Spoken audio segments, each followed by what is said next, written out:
është e vërtet se lavdët e njerëzve mund të vinë edhe si pasojë asaj që na nuk e dëshirojmë, vjen prej jashtë për një vepër të mirë që e bën njeriu.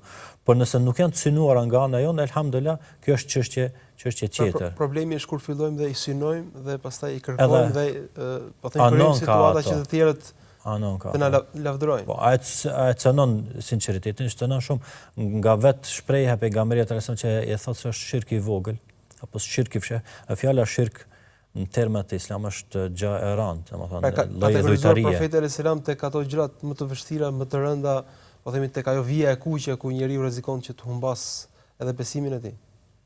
Humb, subhanallahu, është aq e rëndë saqë prishet komplet një vepër dhe nuk vlerësohet fare, saqë ndim hadithin e pejgamberit sallallahu alaihi wasallam thotë ndodh që një njeri të punon vepra të xhenetit sikur që duket tek njerëzit, po përfundimi i tij të jetë në zjarr xhenemit. Kjo është riaja ose sifacia më e rëndë që e gjithë jeta e tij, gjithë veprimtaria e tij dhe gjithçka që ai ka thënë dhe ka vepruar dhe ka qenë dikush tjetër përveç Allahut subhanahu wa taala. Pra s'kan patur vlerë sepse kanë qenë vepra ndoshta të mëdha në sytë e njerëzve. Sytë e njerëzve.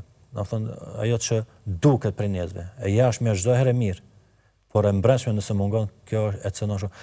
E si shirk i vogël, pastaj është, do të thonë, është goxha problematike kur Allahu dhujaj nuk e pranon që vepra e synuar të jetë e ndarë mes tij dhe njeriut.